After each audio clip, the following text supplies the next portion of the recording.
गोविन्दाय नमो नमः।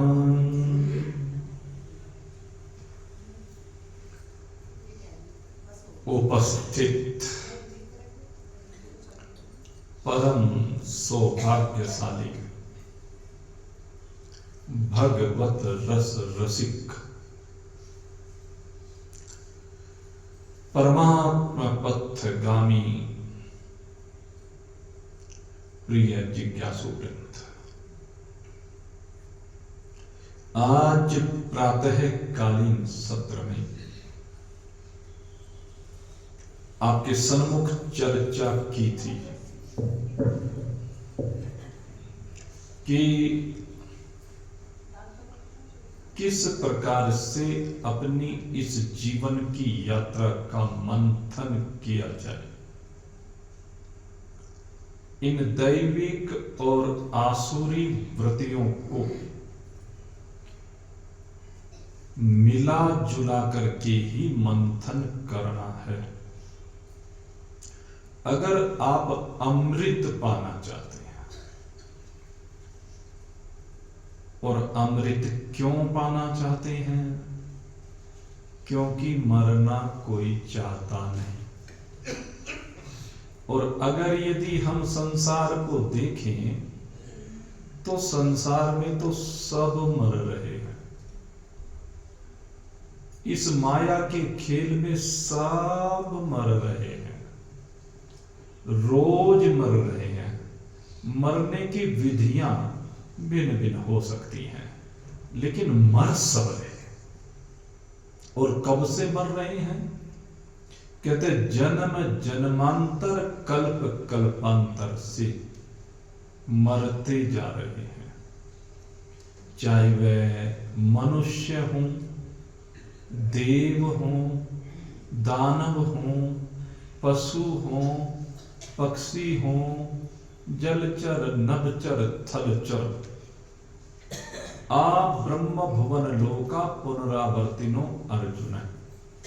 ब्रह्मा जी तक के जितने लोक हैं, उन लोक में रहने वाले समस्त प्राणी मर रहे हैं। भूभ स्वः मह जन तपः सत्य, अतल वितल सुतल तलातल रसातल महातल पातल, ये 14 भुवन। इन 14 भुवनों में और की तो शरीरों की मैं क्या बात करूं। जो सृष्टिकर्ता ब्रह्मा जी हैं, भाई मरना तो उन्हें भी पड़ेगा। आश्चर्य लग रहा होगा, लेकिन हकीकत यही है। ब्रह्मा जी भी जब 100 वर्ष की आयु पूर्ण हो जाती है तो उन्हें भी शरीर को छोड़ना ही पड़ता है। और ऐसा नहीं कि इतनी आयु पूरी होने पर ही छोड़ना पड़े। जिस प्रकार से मनुष्य शरीर में कोई बाल्यावस्था में चला जाता है, कोई जवानी में चला जाता है, कोई प्रौढ़ावस्था में चला जाता है, और कोई बुढ़ापे में चला जाता है। जाना सबको अलग अलग अवस्थाओं। तो ब्रह्मा जी की भी जरूरी नहीं है कि 100 वर्ष की आयु पूरी ही हो जाए। और इसमें एक कथा भी आती है। एक बार की बात है, एक बार जब ब्रह्मांड की संरचना भगवान से हुई है, तो जब ब्रह्मा जी संरचना कर रहे थे, तो उस संरचना को करते हुए उनके यहां पुत्री के रूप में सरस्वती का अवतरण हुआ। और जो सरस्वती का अवतरण हुआ, सरस्वती इतनी सुंदर है कि उनको देख करके ब्रह्मा जी कामांध हो गए। और बाद में इतनी ग्लानि हुई ब्रह्मा जी को, उन्होंने उस शरीर को वहीं छोड़ दिया। 100 वर्ष की आयु क्या, बचपन में छूट गया कह लीजिए। थोड़ी सी अल्प आयु में ही ब्रह्मा जी को अपना शरीर छोड़ना पड़ा। तो इसलिए जो मैं बात कह रहा हूं शास्त्रोक्त प्रमाण के साथ कह रहा हूं ब्रह्मा जी की भी जरूरी नहीं है 100 वर्ष की आयु पूरी ही हो जाए हर बार।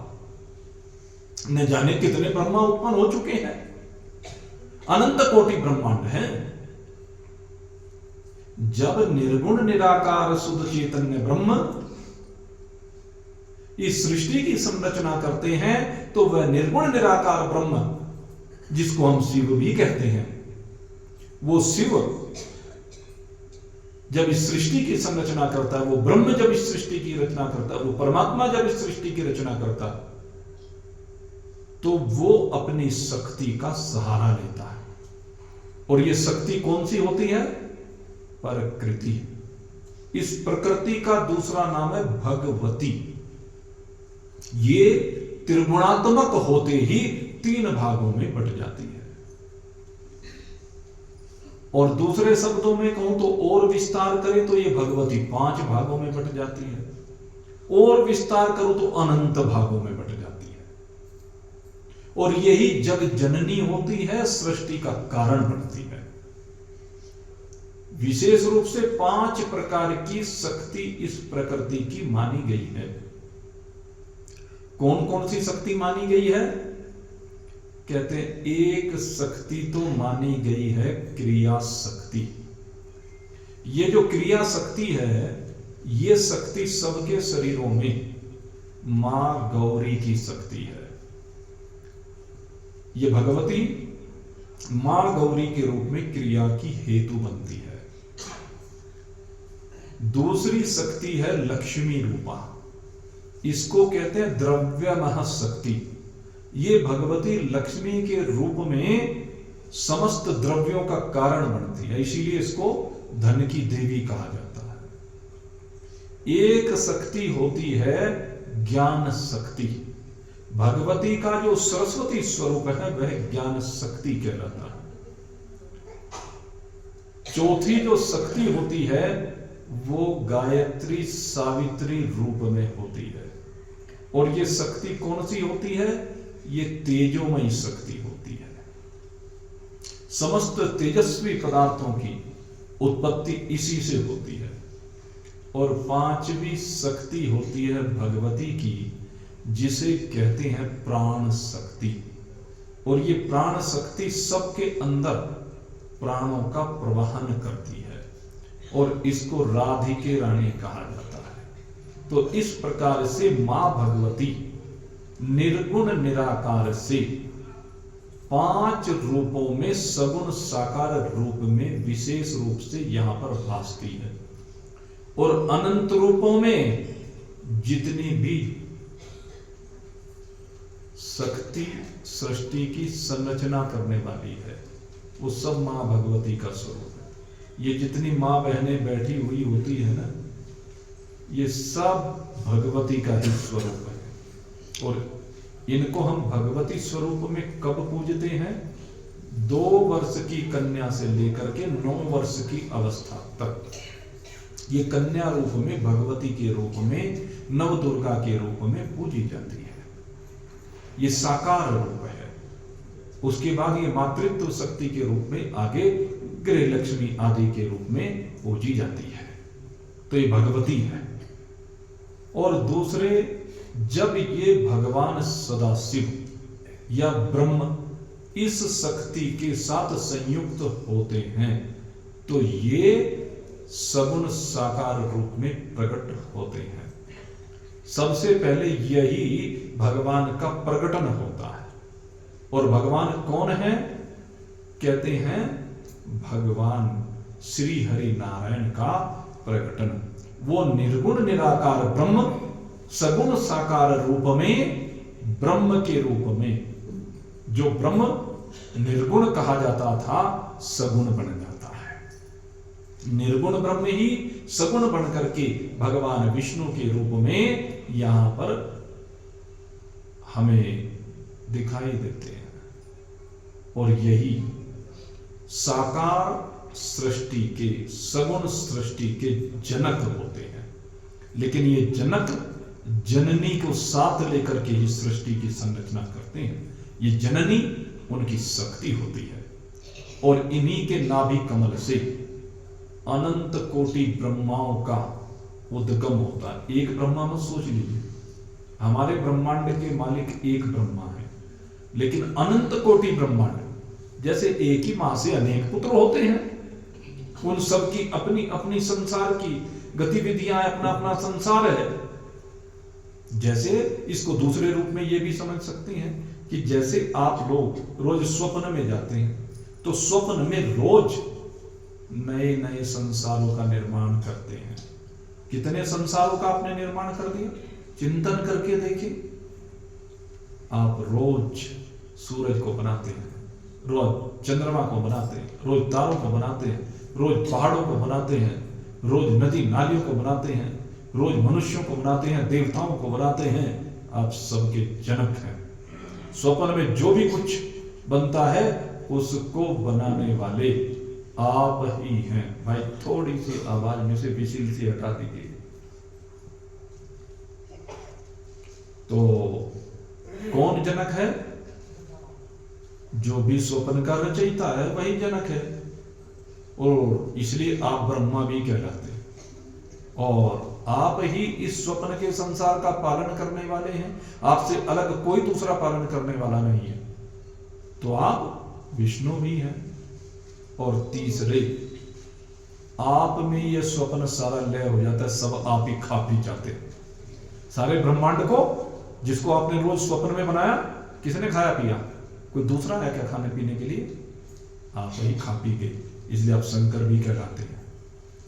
तो तीनों रूप आपके हैं, और यही जो निर्गुण निराकार ब्रह्म सगुण साकार रूप में प्रकट होता है, यही ब्रह्म आगे अनेकानेक रूपों में जब जैसी आवश्यकता होती है, ये समय समय पर इस संसार में प्रकट होता है।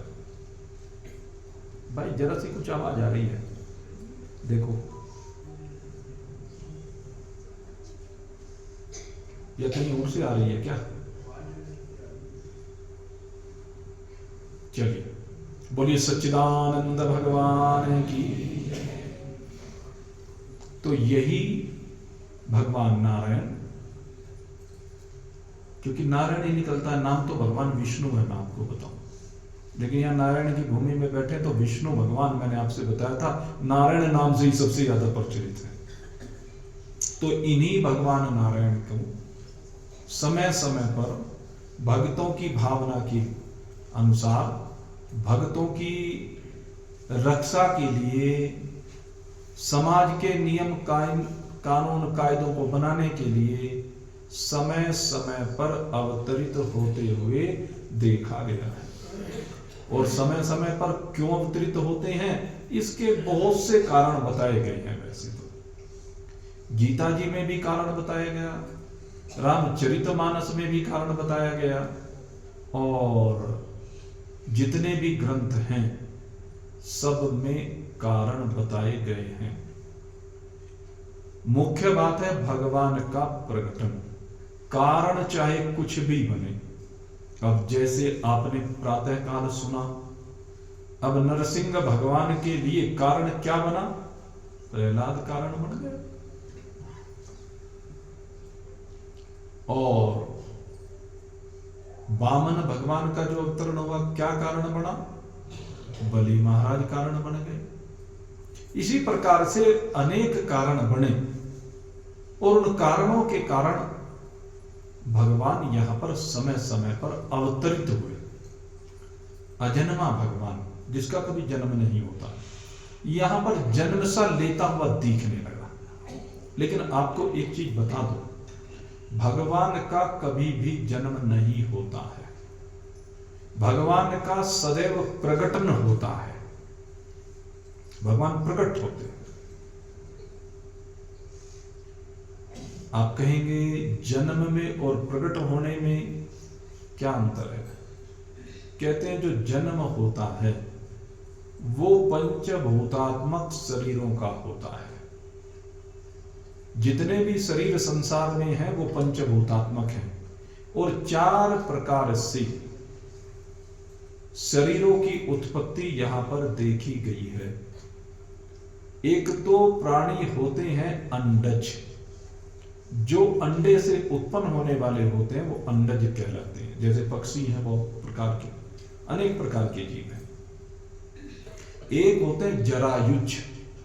जरायुज माने जो जेर, वो क्या कहते हैं, जेर कहते हैं, गर्भ में जाते हैं, गर्भ में एक खोल उनके ऊपर चढ़ा होता है जिसमें उनका संरक्षण होता है, वहीं पर उनका पालन पोषण होता है, वृद्धि होती है।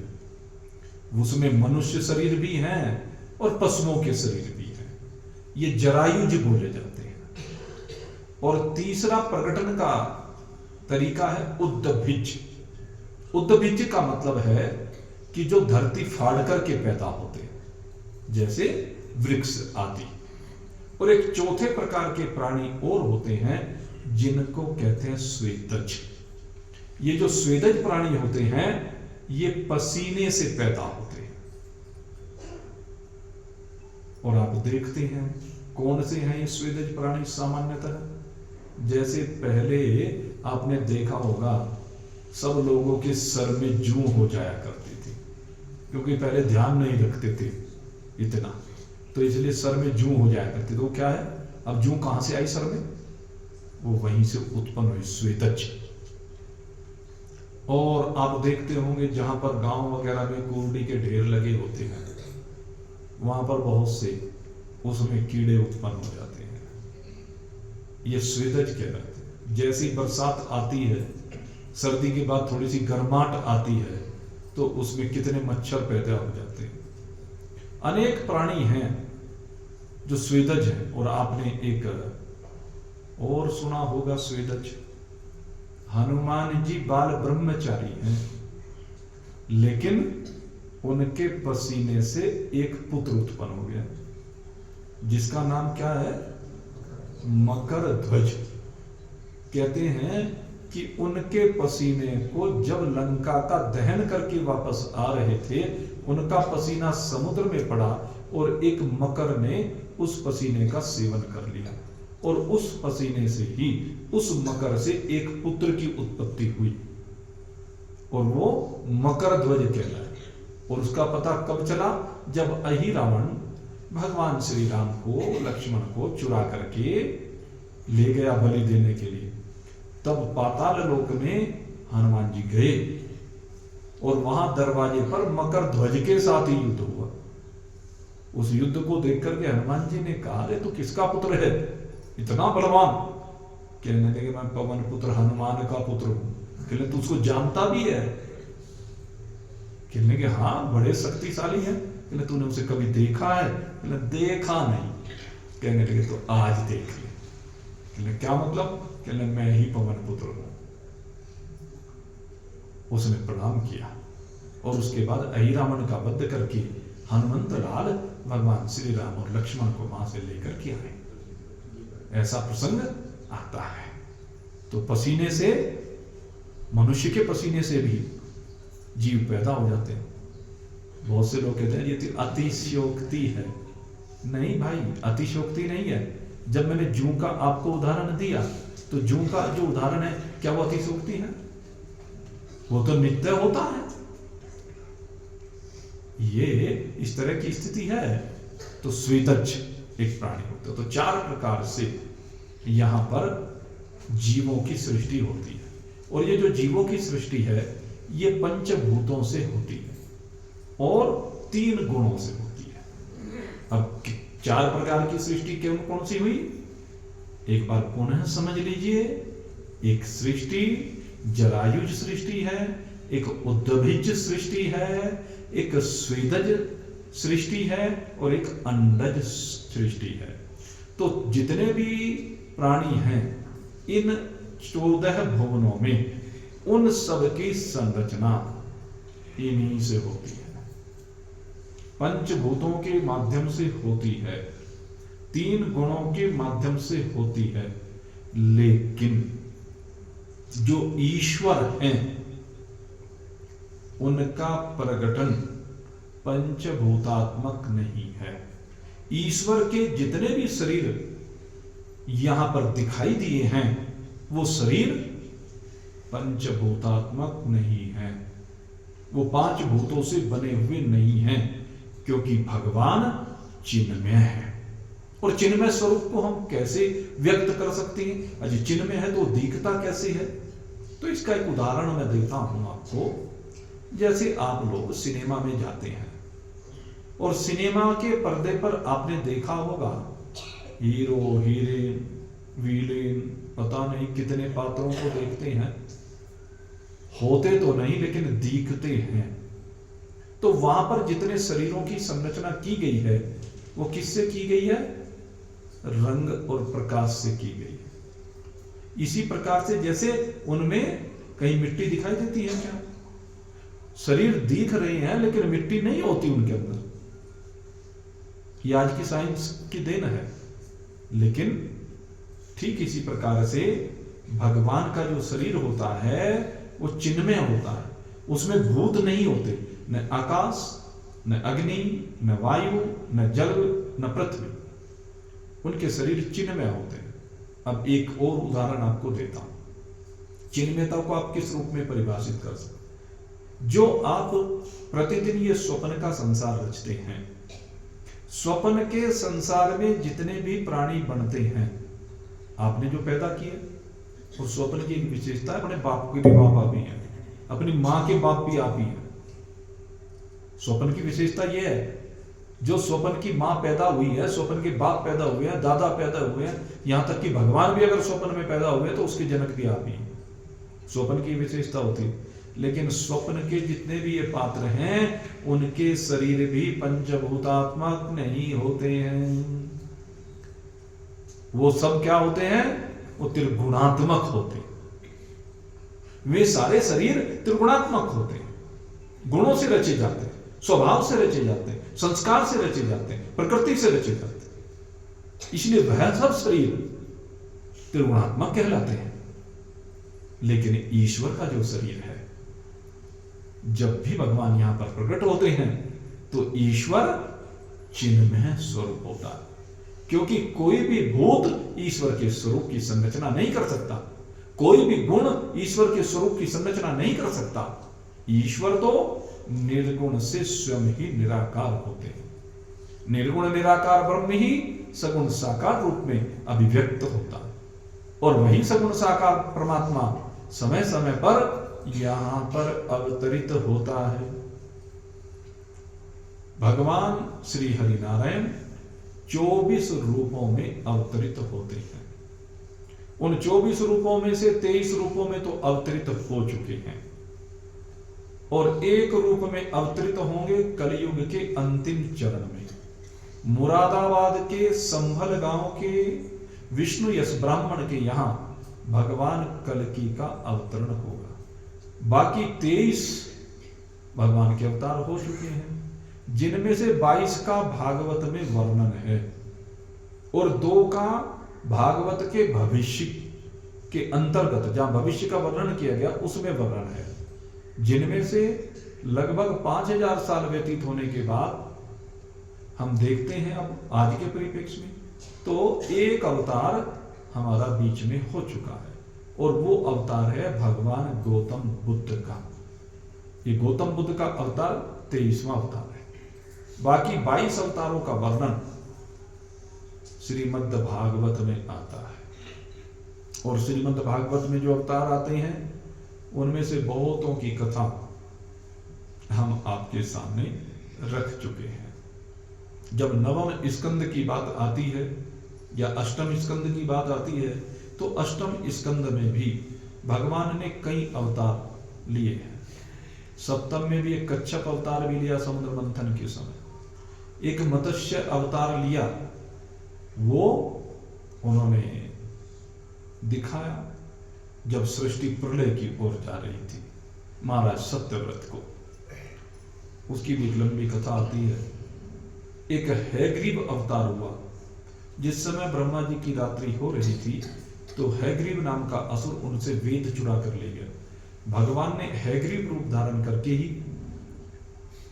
वेदों का संरक्षण किया, उन्हें वेद ला करके ब्रह्मदेव को दिए। एक जो अवतार आता है वो भगवान परशुराम जी के अवतार की 9वें स्कंद में चर्चा आती है। ये बड़ा दिव्य अवतार है। इस अवतार में भगवान ने शास्त्र के ज्ञान को तो मस्तिष्क में धारण किया है और शस्त्र को हाथ में धारण किया है। ये शस्त्र और शास्त्र दोनों का संगम है। भगवान परशुराम का जो अवतार बड़ा दिव्य अवतार है। इसमें शास्त्र और शस्त्र दोनों के द्वारा इन जीवों को सुधारने का प्रयास किया गया। अन्य अवतारों में ज्यादातर में भगवान ने या तो शस्त्र लिया है या शास्त्र लिया है, लेकिन यह अवतार ऐसा है जिसमें भगवान ने शस्त्र भी लिए हैं और शास्त्र भी लिए हैं, और जैसे को तैसा करके इसमें मतलब भगवान की जो प्रकृति रही है वो भिन्न प्रकार की रही है इस अवतार में। जैसे को तैसा शास्त्र और शस्त्र तो अगले अवतार में भी हम चर्चा करेंगे, वो भी है, लेकिन ये अवतार सबसे विशिष्ट अवतार है भगवान का। और एक अवतार हमारा भगवान का वेद व्यास जी के रूप में हुआ, और ये वेद व्यास जी का जो अवतार है ये शास्त्रावतार है। भगवान वेद व्यास जी ही वो हैं जिन्होंने हमें समस्त शास्त्र प्रदान किया। आप अगर यदि अध्ययन करके देखेंगे तो सारे पुराण हमें भगवान वेद व्यास जी ने दिए हैं। महाभारत भगवान वेद व्यास जी ने दिए, चारों वेद भगवान वेद व्यास जी ने दिए हैं। ब्रह्म सूत्र जैसा दिव्य वेदांत ग्रंथ हमें भगवान ब्रह्मदेव जी भगवान वेद व्यास जी ने दिया। और वेद व्यास के रूप में सबसे पहला अवतार ब्रह्मदेव का ही आपको बताया। सबसे पहले जब सृष्टि की संरचना की तो भगवान ने ब्रह्मदेव के रूप में ही वेद व्यास के रूप में अवतार लिया। ये जो बाद में व्यास जी जिनको मैं कह रहा हूं, इनका नाम है कृष्ण द्वैपायन, जो सत्यवती और पाराशर के पुत्र हैं। ये जो हैं ये वेद व्यास नहीं है वास्तव में। वेद व्यास तो सबसे पहले जो ब्रह्मा हैं उनको वेद व्यास कहा जाता है। ये आपको वेद की बात बता रहा हूं, नहीं तो सब इन्हीं को वेद व्यास कहते हैं। ये तो कृष्ण द्वैपायन है, इनका नाम है कृष्ण द्वैपायन, और ये भगवान के दिव्य अवतार हैं। इन्होंने एक काम जरूर किया है, इन्होंने वेदों का 4 भाग में विभाजन किया है।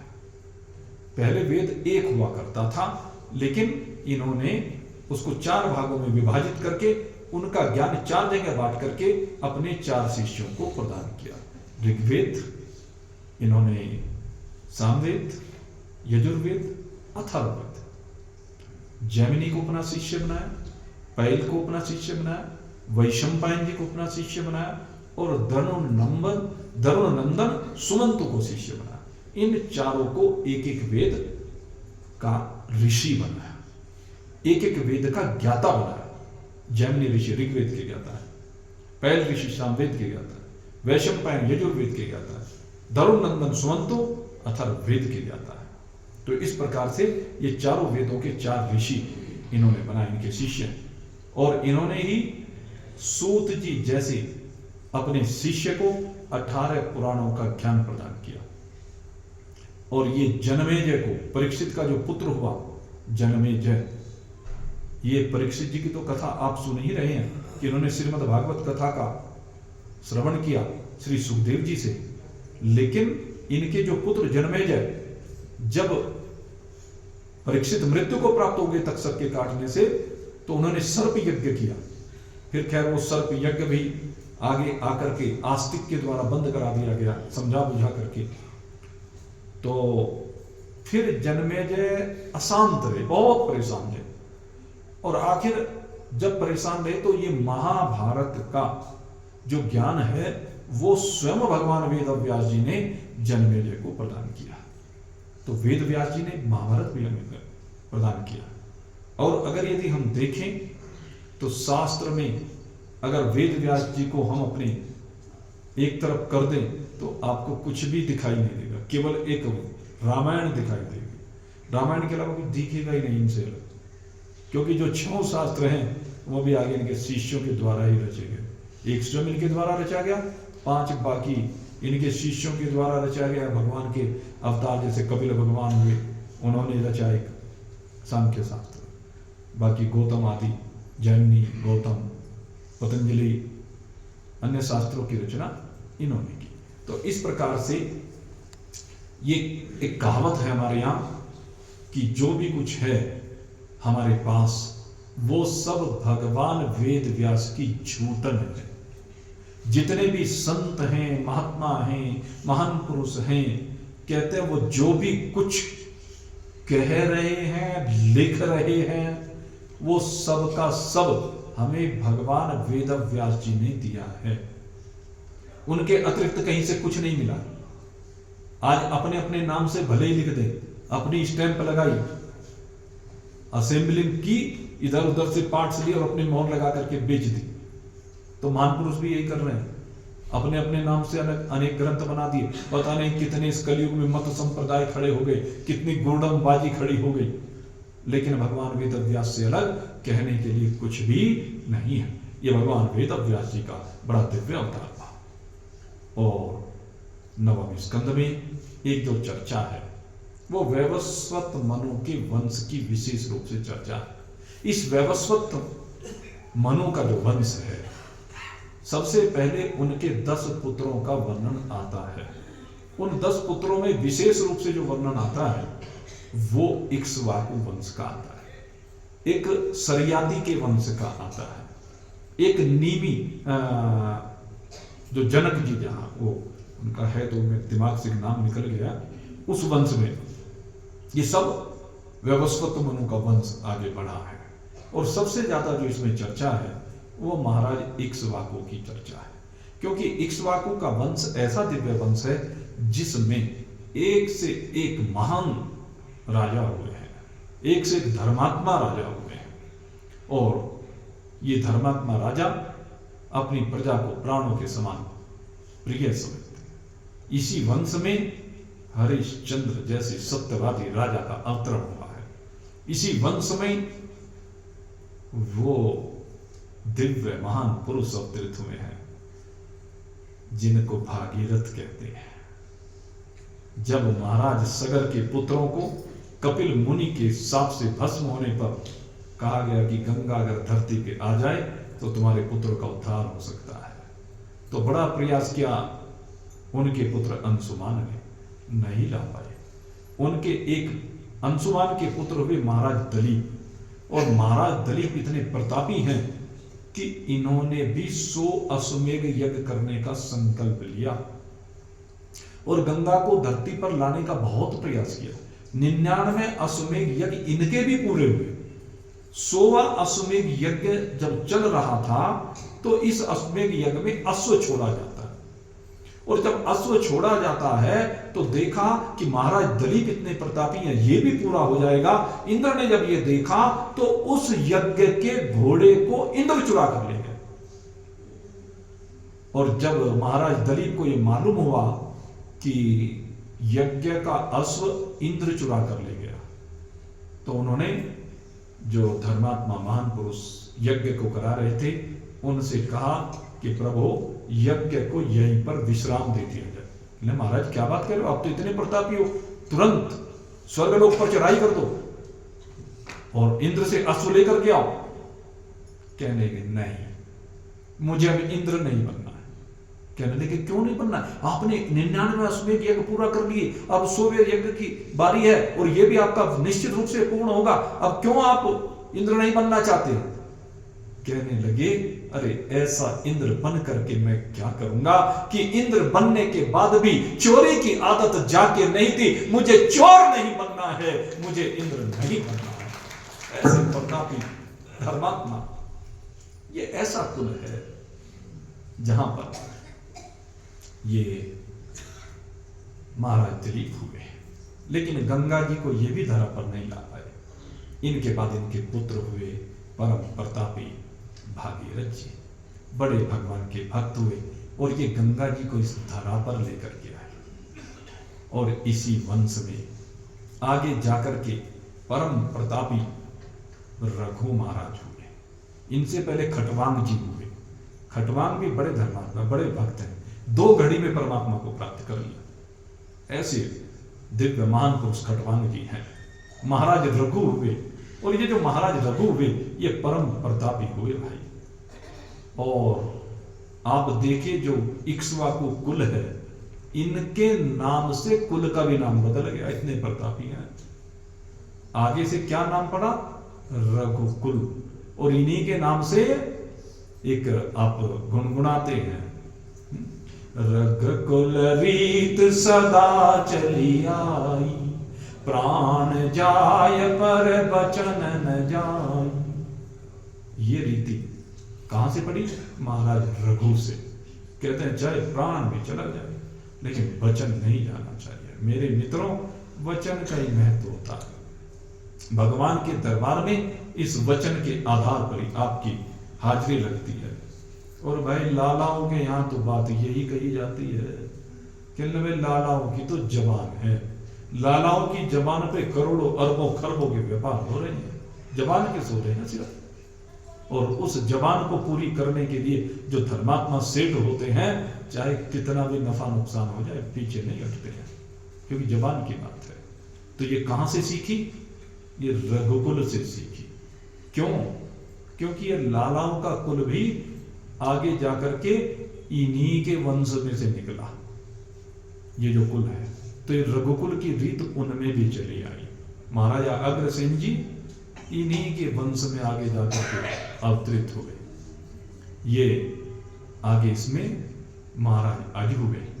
महाराज अज के पुत्र परम प्रतापी महाराज दशरथ हुए। और महाराज दशरथ के यहां जब पुत्र नहीं था, 60,000 वर्ष तक राज्य करने के बाद भी, और 350 महारानियां थी अलग से, इन 3 जो प्रसिद्ध पटरानियां थी इनसे अलग, लेकिन कोई संतान नहीं थी। और फिर इन्होंने पुत्रेष्टि यज्ञ किया श्रृंगी ऋषि को बुला करके। और श्रृंगी ऋषि पता है कौन है? आपको सुनकर के ताज्जुब होगा। ये श्रृंगी ऋषि इनके जामाता है। इनकी एक शांता नाम की बेटी थी। वो शांता नाम की बेटी इन्होंने अपने मित्र महाराज रोमपाद को गोद दे दी थी। और उसकी भी एक लंबी कथा का भी फिर चर्चा करेंगे। तो वही इनके जामाता श्रृंगी ऋषि आए और उन्होंने पुत्रेष्टि यज्ञ कराया। तब जाकर के इस पुत्रेष्टि यज्ञ के परिणाम स्वरूप भगवान का एक अलौकिक दिव्य अवतार, ऐसा अवतार जैसा जीवन जीने की कला हम सीखना चाहते हैं, जो होनी चाहिए। जीवन को कैसे जिया जाए, गृहस्थ जीवन को कैसे जिया जाए, गृहस्थ जीवन में आनंद कैसे आ सकता है, गृहस्थ जीवन की मर्यादाओं का पालन कैसे किया जाता है, भगवान ने उन सब का पालन करके दिखाया। पति का पत्नी के प्रति प्रेम कैसा होना चाहिए, पत्नी का पति के प्रति प्रेम कैसा होना चाहिए, भाइयों के बीच में कैसा प्रेम होना चाहिए, माता पिता की आज्ञा का क्या महत्व है, गुरु की आज्ञा क्या होती है, ये सब चीजें इस भगवान के अवतार में देखने को मिलती है। इसलिए भगवान श्री राम के जैसा अवतार दूसरा माना नहीं गया है। ये भगवान श्री राम का अवतार 14 कला संयुक्त हुआ है, बड़ा अलौकिक अवतार है। कहीं अपनी दिव्यता को सामान्यतः प्रकट नहीं किया इस अवतार में, एक साधारण मानव के जीवन को जीकर दिखाया है भगवान ने। किस प्रकार से जब विषम परिस्थितियां आती हैं तो उन विषम परिस्थितियों में भी कैसे हंस करके जीवन को जिया जाता है। जब राज्य की जगह वनवास मिल गया, माता कौशल्या से कहा, मां मेरे लिए अब ये राजसी वस्त्र नहीं, मेरे लिए तो अब तपस्वियों के वस्त्र चाहिए, मैं तपस्वी का जीवन जीना चाहता हूं। कहले क्या हुआ, तुम्हारा तो आज राज तिलक होना था। कहले हाँ मां, राज तिलक हो गया। कहले कैसे हो गया तुम्हारा राज तिलक, मैं तो गई नहीं, मैंने तो देखा ही नहीं। कहले मां एकांत में हो गया, पिताजी ने कर दिया। कहने लगे कैसे कर दिया, अरे ऐसे कैसे हो सकता है। तब भगवान श्री राम ने कहा, पिता दीन मोहि कानन राजू। कहते हैं मेरे पिता ने मुझे कानन का वन का राज्य दिया है, मुझे वन का राजा बना दिया है। ये नहीं कहा कि वनवास दिया है, कहते पिता श्री ने वन का राज्य दिया है। क्यों दिया है? कहते हैं क्योंकि राम राज्य की स्थापना करनी है, और जब तक जंगलों में वन में रावण का राज्य रहेगा, आतंक का साम्राज्य रहेगा, तब तक राम राज्य की स्थापना नहीं हो सकती। इसलिए पहले भगवान ने जाकर के राम राज्य के लिए जो उचित परिस्थितियां होनी चाहिए, उन परिस्थितियों का निर्माण किया है। उन्होंने तपस्वियों के जीवन को जीवित जीवन बनाया। जिन तपस्वियों को रावण के दुष्ट असुर मार डालते थे, खा डालते थे, अस्थियों का पहाड़ बना दिया था, भगवान श्री राम ने शपथ ली थी कि मैं इस निश्चर समूह को नष्ट कर डालूंगा, इस धरा पर कोई निश्चर छोड़ूंगा नहीं। और भगवान श्री राम एक एक निश्चर को जा करके मारते हैं, और प्रत्येक मुनि के आश्रम में जा करके उनको पावन करते हैं, वहीं जाकर के दर्शन देते हैं। देखो क्या भगवान का अलौकिक क्या भाव है। कहते हैं महान पुरुषों को अपने पास नहीं बुलाते, स्वयं ऋषियों की कुटियों पर जा करके वाल्मीकि जी के पास गए, भारद्वाज जी के पास गए, अत्रि ऋषि के पास गए, सर्वभंग ऋषि के, कितने ऋषि मुनियों के पास गए, और देखो एक भिलनी उसके पास चले गए और उसको मां के रूप में स्वीकार किया। झूठे बेर खा रहे हैं भगवान, ये प्रेम की तो बात है। और एक सुतीक्षण का भी प्रसंग आता है, उसके पास स्वयं गए, अगस्त मुनि के पास गए, अनेक ऋषियों के पास गए और सबको अभय दान दिया है। भगवान श्री राम ने रावण का संहार किया और उसके उपरांत इस धरा पर राम राज्य की स्थापना की। हमें अपने हृदय में राम राज्य की स्थापना करनी चाहिए, हमें अपने परिवार में राम राज्य की स्थापना करनी चाहिए। ये राम जी बताते हैं कैसे राम राज्य की स्थापना आपके परिवार में हो सकती है। ये महान पुरुष उन्हीं राम जी की गाथा को सुना करके आपको राम राज्य की स्थापना के लिए प्रेरणा देते हैं। तो ये बड़ा दिव्य भगवान का अवतार हुआ, और उसके बाद दसम स्कंद प्रारंभ हुआ। और ये जो दसम स्कंद प्रारंभ हुआ, ये दसम स्कंद भागवत का सबसे श्रेष्ठतम स्कंद है, और इसकी महत्ता आप इसी बात से समझ सकते हैं। आदि कथा में सारे अब तक 9 स्कंद आए हैं, और आदि कथा में अब ये दसम स्कंद की कथा चलेगी। दसम स्कंद ये सबसे श्रेष्ठ स्कंद, सबसे दिव्य स्कंद, सबसे अलौकिक स्कंद। क्यों? क्योंकि जो कारण भगवान के अवतरण का है वो इसी स्कंद में पूर्ण होता है। अन्य जितने स्कंदों में भगवान के अवतरण की चर्चा आई है वो कुछ प्रयोजन विशेष को लेकर हुई है, लेकिन इस दसम स्कंद में भगवान का जो अवतरण होने जा रहा है उसमें कहते हैं भगवान ने इस अवतार से पहले इस सृष्टि में जितने भी भगवान के भक्त हुए हैं और जिन्होंने भी भगवान की दर्शन की, भगवान को हृदय में बसाने की कामना की, भगवान के साथ जैसी भी जिसकी कामना रही, मेन बात यह है जाकी रही भावना जैसी प्रभु मूरत तिन देखी है। इस अवतार की सबसे बड़ी विशेषता है जिसने जिस भाव से भगवान का भजन किया है, इस अवतार में भगवान उसके साथ वैसे ही बनकर के आ गए। किसी ने कहा मुझे तो बेटा चाहिए, बेटे बनकर आ गए। किसी ने कहा भाई चाहिए, भाई बनकर आ गए। बहन चाहिए, वो बहन को भाई चाहिए, उसके लिए आ गए। भाई को भाई चाहिए, उसके लिए आ गए। जिसको जिस रूप में चाहिए था, और जिन्होंने कहा कि हमें तो अपने पति रूप में चाहिए, क्योंकि राम अवतार में घटना हुई थी।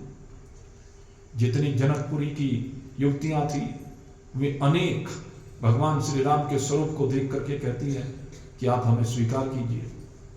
और एक बार जब भगवान नारायण यहाँ पर तप कर रहे थे तो इंद्र ने भगवान के तप को यहाँ पर तप करते हुए वो भेजा, क्या नाम उसको, उर्वशी को, नहीं सॉरी, कामदेव को भेजा अनेक अप्सराओं को साथ में लेकर। 16,050 अप्सराएं थी और उन 16,050 अप्सराओं ने जब भगवान नारायण के स्वरूप को देखा तो उन्हें देखकर के सारी उन पर मोहित हो गई और कहने लगी बस हमने तो आपको स्वीकार कर लिया। 16,050 अप्सराएं थी। भगवान ने कहा ये तो हमारा ऋषि स्वरूप है, हम ऋषि रूप में अवतरित हुए, इसलिए इस रूप में हम आपको ग्रहण नहीं कर सकते, तुम्हें प्रतीक्षा करनी होगी, तुम्हें साधनाएं करनी होगी। और तब से लेकर के साधनाएं करती रही वो अप्सराएं। और यहीं पर भगवान ने अपने उर से एक अप्सरा को उत्पन्न किया जिसका नाम उर्वशी हुआ, जो स्वर्ग की सबसे सुंदर अप्सरा है, और उसे इंद्र को भेंट किया। कामदेव को कहा ले जा, तो हमारा तप भंग नहीं कर सकता, हमारे ऊपर ये कामबान नहीं चल सकते, इसलिए जाओ। और उर्वशी को भेंट किया। फिर ये 16,050 अप्सराएं भी ये भगवान ने इसी अवतार में स्वीकार। तो ये अवतार ऐसा है जिसने जिस रूप में भजा, ये यथा माम प्रपद्यन्ते ताम तथैव भजामि। कहते जिस भाव के साथ आपने मुझे भजा मैं भी आपको उसी प्रकार से भजता हूं। भगवान ने सबकी मनोकामना इस अवतार में पूरी हुई की है और इस अवतार का जो कारण बना है, परिस्थितियां बनी हैं। कहते द्वापर युग के अंतिम चरण की बात है। द्वापर युग के अंतिम चरण में एक कंस नाम का असुर हुआ, और ये जो कंस नाम का असुर हुआ ये बड़ा दुष्ट है, बड़ा पापी है, और इतना पापी है कि इसने अपने पिता को भी कैद खाने में डाल दिया, महाराज उग्रसेन को। जैसे औरंगजेब का नाम आता है ना, औरंगजेब के बारे में भी शायद यही कहा जाता है कि उसने अपने पिता को ही कैद में डाल दिया, इतना दुष्ट था। तो ये कंस भी इतना ही दुष्ट था, अपने पिता को ही कैद कर लिया, किसी की मानता नहीं है। और संबंध इसका कहां पर है? विवाह हुआ है जरासंध की बेटियों से। जरासंध असुर साम्राज्य का सम्राट है, मगध सम्राट, सबसे बड़ा असुर वही है। और न जाने इस धरा पर कितने असुर हैं भाई, उसके साथी हैं, सब एक से बढ़कर एक वीर हैं। और उन्होंने इस धरा पर चारों ओर आतंक मचा दिया। उनका जब आतंक मचा तो देवता भी पीड़ित होने लगे, क्योंकि धार्मिक कृत्य बंद हो गए, यज्ञ पूजा पाठ बंद करा दिए गए। उनके द्वारा धर्मात्मा छिप छिप करके रहने लगे। और उसी समय की बात है, यदुवंश में एक सूरसेन नाम के राजा हुए। उन सूरसेन के पुत्र हुए परम धर्मात्मा सत्यवादी वसुदेव जी। और उन वसुदेव जी का विवाह कंस ने अपनी चचेरी बहन देवकी के साथ बड़े हर्षोल्लास के साथ, बड़े प्रेम के साथ किया। ये है तो दुष्ट, है तो पापी, लेकिन अपनी बहन से बहुत प्रेम करता है। इसलिए जिस समय ये उसका विवाह करता है, उसकी विदाई के समय फूट फूट कर रोता है। उसका विरह इससे सहन नहीं होता।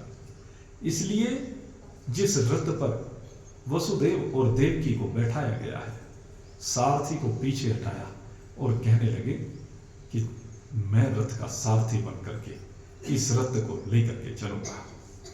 एक दुष्ट आत्मा, एक पापात्मा, उसके हृदय में भी कहीं प्रेम की धारा होती है, ये यहां दिखाई दे रहा है। लेकिन दुष्ट के अंदर कब उसकी प्रकृति आकर के फिर से हावी हो जाए। प्रातःकाल मैंने कहा था कि दैविक शक्तियों के द्वारा आसुरी शक्तियों को दबाना अलग चीज है, मारना अलग चीज है। आज दैविक शक्ति आई तो उसका प्रेम प्रकट हो रहा है और उस प्रेम के वशीभूत होकर सारथी बन गया। और जैसे ही सारथी बनकर के रथ को हाँकना चाहता है तो उसी समय आकाशवाणी हो जाती है, अरे दुष्ट पापी कंस, जिस अपनी बहन को इतने प्रेम के साथ विदा कर रहा है, इसी का 8वां पुत्र तेरा काल होगा। और जैसे ही कंस ने सुना, तुरंत म्यान से तलवार निकाल ली। ये है दैविक व्रति तुरंत नीचे दब गई। तामसी व्रति फिर से हावी हो गई। तामसी व्रति ने सात्विक व्रति को दबा दिया और उसके दबाते ही वो प्रेम सफा हो गया। बिल्कुल प्रेम उड़ गया। कैसे उड़ गया? जैसे उड़े कपूर, जैसे कपूर उड़ जाता है ना, ऐसे वो प्रेम उड़ गया और म्यान में से तलवार निकाल करके देवकी को मारने के लिए उद्यत हुआ। और जैसे ही वसुदेव जी ने देखा, रे कंस भैया क्या कर रहे हो?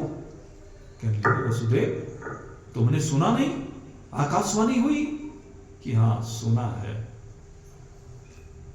कहने लगे फिर? अरे भैया समय देखो कि हाँ मुझे समय क्या देखना, मैं अब देवकी को छोड़ूंगा नहीं।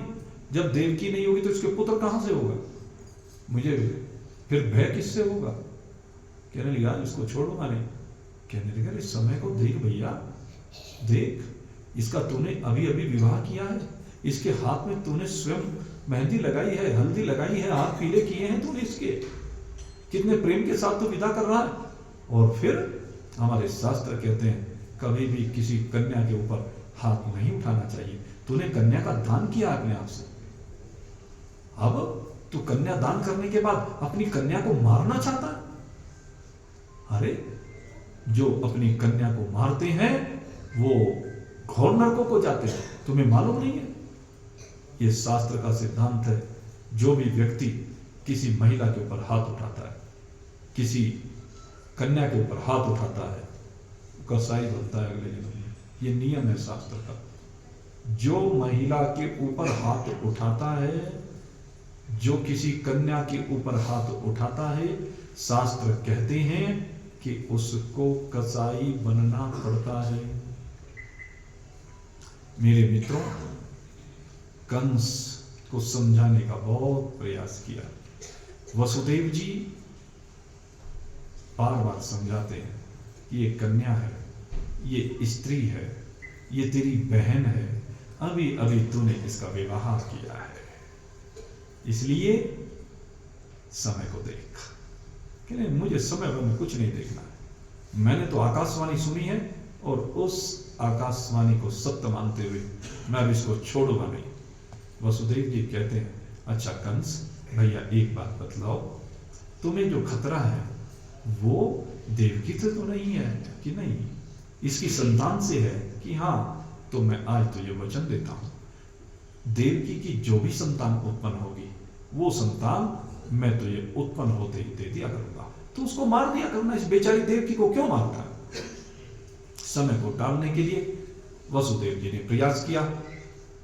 कंस जानता है कि वसुदेव जी धर्मात्मा है, वसुदेव जी सत्यवादी है, वसुदेव जी अपनी जबान से कभी पीछे हटने वाले नहीं है। दुष्ट को भी धर्मात्मा के ऊपर विश्वास होता है, उसकी जबान का विश्वास होता है। इसलिए कंस का विश्वास, कंस ने भी वसुदेव जी के ऊपर विश्वास कर लिया। और जब कंस ने विश्वास कर लिया तो उसके बाद विदाई हुई और धीरे धीरे समय आगे बढ़ा। पहला पुत्र देवकी का उत्पन्न हुआ और जब देवकी ने पहले पुत्र को जन्म दिया, वसुदेव जी अपने वचन का पालन करते हुए कंस के पास लेकर के उसको गए। और जब कंस के पास लेकर के गए तो कंस ने उस बालक को देखा और देख करके कहने लगे इसको क्यों लाए हो वसुदेव मेरे पास? कहने लगे ये हमारा पहला पुत्र है। कहने लगे मुझे पहले से कोई खतरा नहीं है, 8वें की बात है, ले जाओ इसे। लौटा दिया।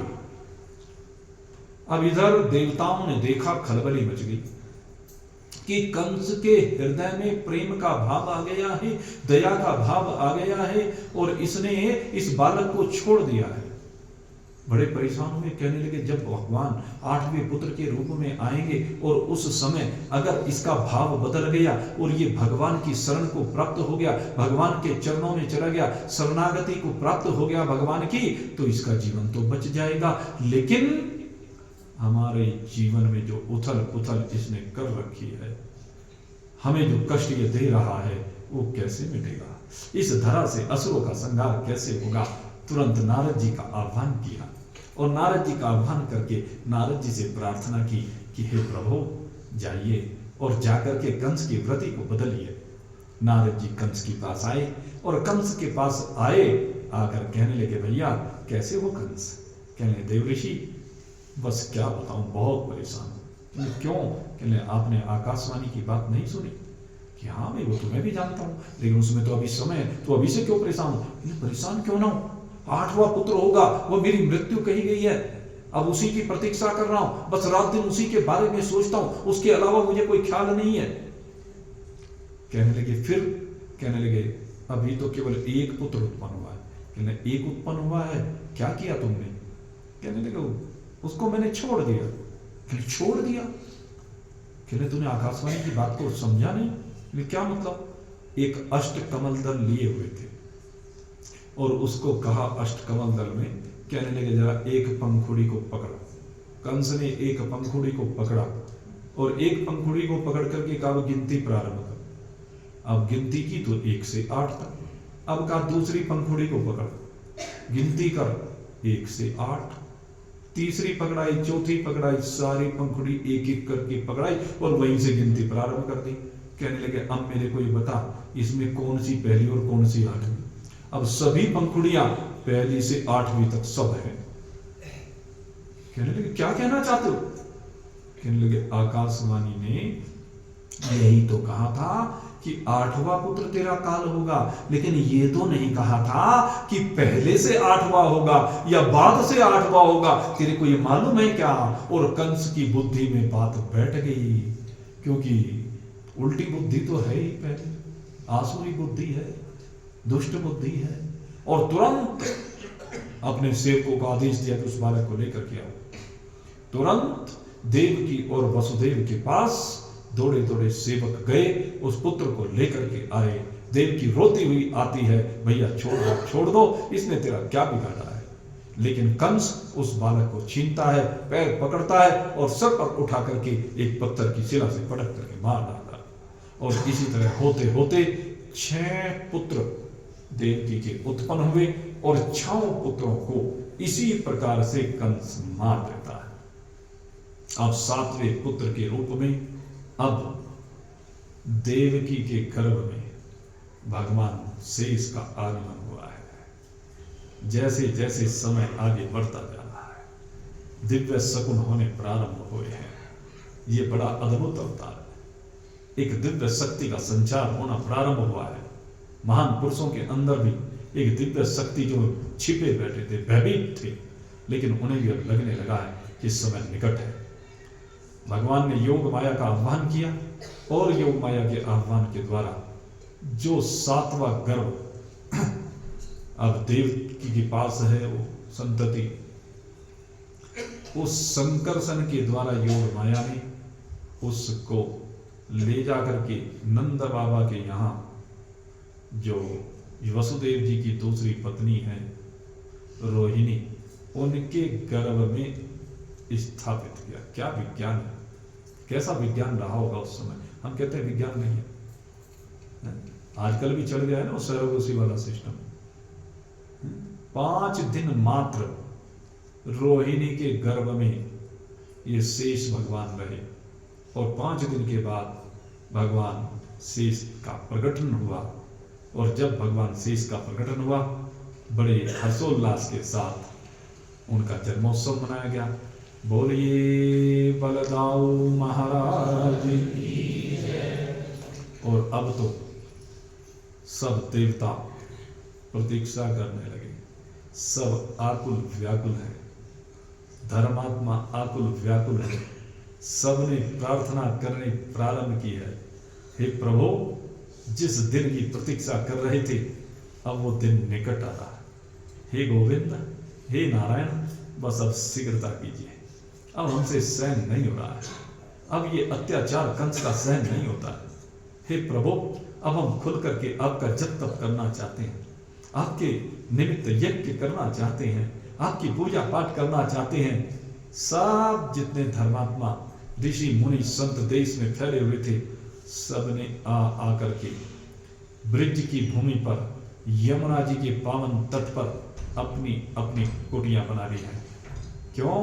क्योंकि अब उन्हें विश्वास हो गया है, आज उनके हृदय में वो भाव बनने प्रारंभ हो गए हैं कि अब भगवान का अवतरण होगा, हमें भगवान के संग में रहने का अवसर मिलेगा, भगवान की लीलाओं का दर्शन करने का अवसर मिलेगा। और ऐसे भाव बनते गए और अब भगवान का अवतरण का समय आ गया है। धीरे धीरे समय आगे बढ़ता जा रहा है। अब 8वें बालक के रूप में भगवान का अवतरण होने वाला है। भगवान ने वैकुंठ से अपने पग आगे बढ़ाने प्रारंभ किए हैं भूदेवी की, और अब अपने पग बढ़ाते जा रहे हैं। जैसे जैसे पग बढ़ते जा रहे हैं वैसे वैसे मंगल शुभ शकुन होने प्रारंभ हुए हैं और धीरे धीरे मास बढ़ते जा रहे हैं। मास बढ़ते बढ़ते अब कल्याण का जो सबसे श्रेष्ठ मास है, भद्र पुरुषों का जो मास है, वो भाद्र मास आकर के उपस्थित हुआ है। उस भाद्र मास की तिथियां एक एक करके आगे बढ़ने प्रारंभ हुई है। प्रतिपदा, द्वितीया, तृतीया, चतुर्थी, पंचमी, षष्ठी, सप्तमी और अष्टमी तिथि आकर के विराजमान हुई है। आज तो सर्वत्र मंगल शकुन हो रहे हैं, जिसे जहां देखे वहीं पर मंगल शकुन हो रहे हैं। आज जैसे ही किसान अपने खेतों में जाकर के हल जोतते हैं तो वहां पर खेतों से भी मणियां प्रकट होनी प्रारंभ हो गई हैं, क्योंकि अब यदुवंश मणि प्रकट होने जा रहे हैं। तो अब आखिर मणियां क्यों नहीं प्रकट होंगी। आज संतों के हृदय में, भक्तों के हृदय में भक्ति का विशिष्ट भाव उत्पन्न हुआ है। आज सब भगवान के भजन में अपने मन को लगा रहे हैं। आज सबके हृदय आनंदित हैं। सर्वत्र प्रकृति महकने लगी है। आज भूदेवी को भी अनुभूति होने लगी है, इसलिए भूदेवी भी आज नृत्य करने लगी है। और जब भूदेवी ने नृत्य करना प्रारंभ किया है, सारे वृक्ष पुष्पित पल्लवित हो गए हैं। आज सभी वृक्षों पर जो सुंदर सुंदर पुष्प खिले हुए हैं, आज वायुदेव सेवा करने के लिए उपस्थित हुए हैं। रात्रि का समय हुआ है। धीरे धीरे समय आगे बढ़ने लगा है। जैसे जैसे समय आगे बढ़ता चल रहा है, त्यों त्यों वायुदेव मंद सुगंध को लेकर के सर्वत्र प्रवाहित कर रहे हैं। सारी ब्रज भूमि आज उस दिव्य सुगंध से आलोकित हो गई है और आज पुष्पों के ऊपर भंवरे मंडराने लगे हैं। तितलियां उड़ने लगी हैं। रंग बिरंगी तितलियां आज रात्रि में भी उड़ रही हैं। जुगनू चमकने लगे हैं। आकाश में तारे खिले हुए हैं और आज प्रतीक्षा कर रहे हैं चंद्रमा के उदय का। बड़ा दिव्य वातावरण हुआ है। यमुना कल कल कल कल करके बहने लगी है। समय आगे बढ़ता जा रहा है। जैसे ठीक मध्य रात्रि का समय हुआ है और उसी समय गगन मंडप में चंद्रदेव हाथ करके प्राचीन दिशा में उदित हुए हैं। उसी समय यज्ञ वेदियों की जो अग्नियां बुझा दी गई थी कंस के असुरों के द्वारा, उन यज्ञ वेदियों की अग्नियां स्वतः ही प्रज्वलित हो उठी और मंदिरों में शंख घंटे गड़लावल बजने प्रारंभ हो गए हैं। ऋषि मुनियों ने, संतों ने, ब्राह्मणों ने, वैष्णवों ने उस यज्ञ वेदी पर बैठ करके अब आहुतियां देनी प्रारंभ कर दी है। ओम अग्ने स्वाहा इदम अग्ने इदम नमः। ओम इंद्राय स्वाहा इदम इंद्राय इदम नमः। ओम प्रजापते स्वाहा इदम प्रजापते इदम नमः। ओम वरुणाय स्वाहा इदम वरुणाय इदम नमः। आहुति दी जा रही है। ओम गणपते स्वाहा इदम गणपते इदम नमः। ओम दुर्गाय स्वाहा इदम दुर्गाय इदम नमः। ओम ब्रह्मणे स्वाहा इदम ब्रह्मणे इदम नमः। ओम रुद्राय स्वाहा इदम रुद्राय इदम नमः। और जैसे ही आहुति दी गई है, ओम विष्णवे स्वाहा इदम विष्णवे इदम नमः। और जैसे ही आहुति दी गई, उस कारागार में जहां वसुदेव और देवकी को बंदी बना करके रखा गया था, वहां पर मेरे भगवान श्री हरि नारायण शंख चक्र का पद्म हाथों में धारण किए हुए वो चतुर्भुजी नारायण का प्रकटन हुआ है। दिव्य प्रकाश से आलोकित हो गया है चराचर कारागार। और उसी समय माता देवकी ने देखा जगमगाते हुए कारागार को। उस अंधेरी कोठरी में आज न जाने कितने वर्षों के बाद प्रकाश हुआ है और दिव्य दृष्टि मिली है मां देवकी और वसुदेव को, क्योंकि भगवान के स्वरूप को इन चर्म चक्षुओं से देखा नहीं जा सकता है। भगवान को अगर देखना है तो दिव्य चक्षु चाहिए। दिव्य चक्षु प्रदान किए हैं देवकी और वसुदेव को, और सामने चतुर्भुजी भगवान का स्वरूप जैसे देखा, गदगद वाणी हो गई, आंखों से अश्रुओं की धारा बहने लगी। प्रभु आपने कितना उपकार किया, कैसे कृपा की है। आज सब दुख भूल गए देवकी और वसुदेव। आज साक्षात नारायण उनके सामने आए हैं। आज भगवान बेटा बन करके देवकी वसुदेव के सन्मुख उपस्थित है। माता देवकी प्रणाम कर रही है भगवान को और भगवान की स्तुति प्रारंभ की है मां देवकी और वसुदेव दोनों ने मिलकर के। सब भक्तों ने भगवान के आह्वान पर, भगवान के आगमन पर स्तुति प्रारंभ की है।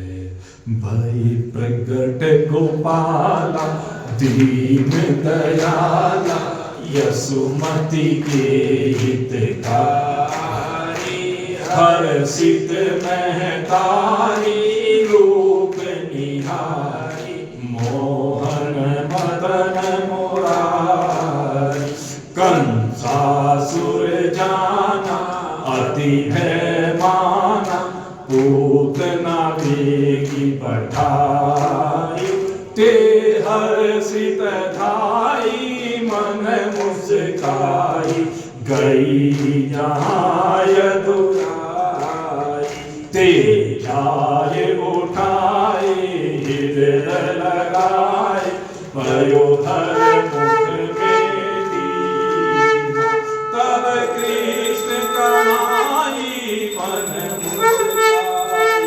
रामदास हर लीना जब इंद्र रिसाए मेघ पठाए बस करताई मुरारी गम हितकारी सुर मुनिहारी दख पर गिरवर धारी कंसासुर मारहु अति अहंकार वत्सासुर संहार बकासुर आयु बहुत डराय ताकर बदन विनाश ब्रह्मासुर साई अति सुख पाई मगन भयउ ते आवे यह छंद अनूपा है रस रूपा जो कोई आको गावे तेरी सम नहीं कोई रामा त्रिभुवन सोई मन वांछित फल पाए नंद यशोदा तब कियो मोहन सोचित लाय देखन चाहत बाल सु रहियो कछु दिन जाया जिन नक्षत्र मोह भयो तीन नक्षत्र पड़ आय चार बधाई रीत सो करत यशोदा माय गोविंदा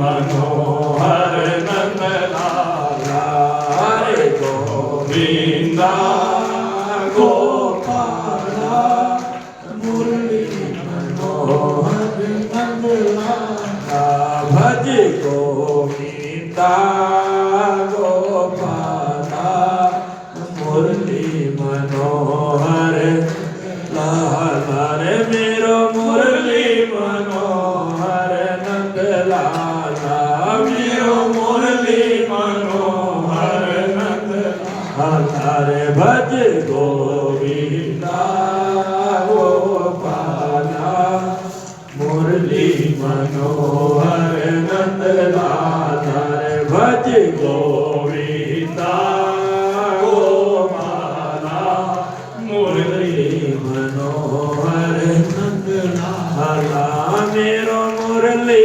मनोहर नंद लाला मेरो मुरली मनोहर नंद लाला रे भज गोविंदा गोपाला मुरली मनोहर नंद लाला हरे श्री कृष्ण गोविंद हरे मुरारी हे नाथ नारायण वासुदेवा श्री कृष्ण गोविंद हरे मुरारी हे नाथ नारायण वासुदेवा हे नाथ नारायण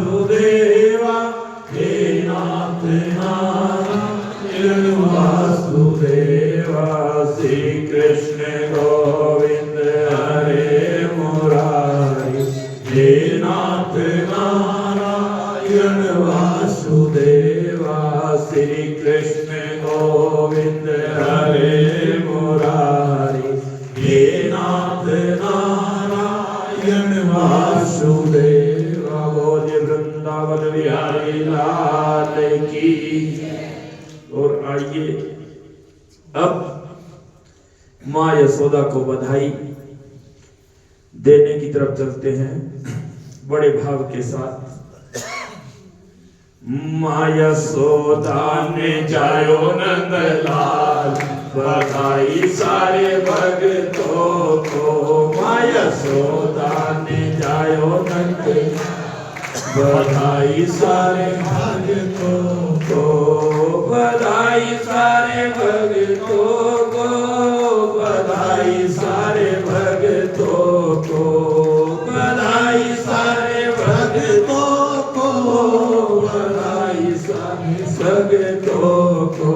माँ यशोदा ने जायो नंदलाल, बधाई सारे भक्तों को।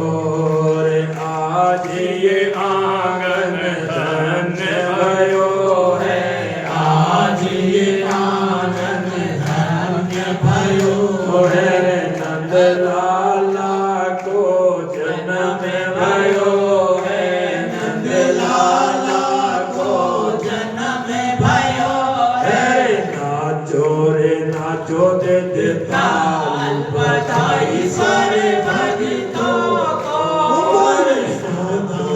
नाचो दे ताल, बधाई सारे भक्तों को, बधाई सारे भक्तों को, बधाई सारे भक्तों को। माँ यशोदा ने जायो नंदलाल, बधाई सारे भक्तों को।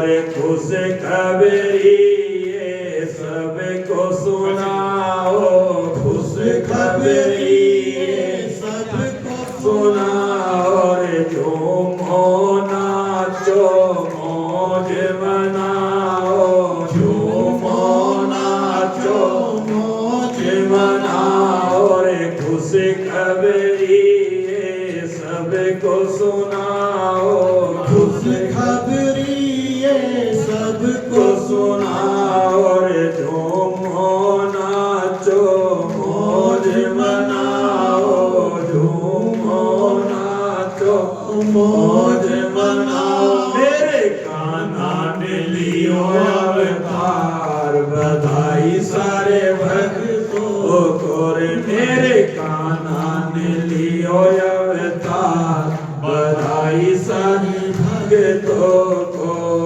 रे महलों में अंगना रे अंगना में पलना, महलों में अंगना अंगना में पलना। रे पलने में झूले नंदलाल, बधाई सारे भक्तों को। ये जी पलने में झूले नंदलाल, बधाई सारे भक्तों को, बधाई सारे भक्तों को, बधाई सारे भक्तों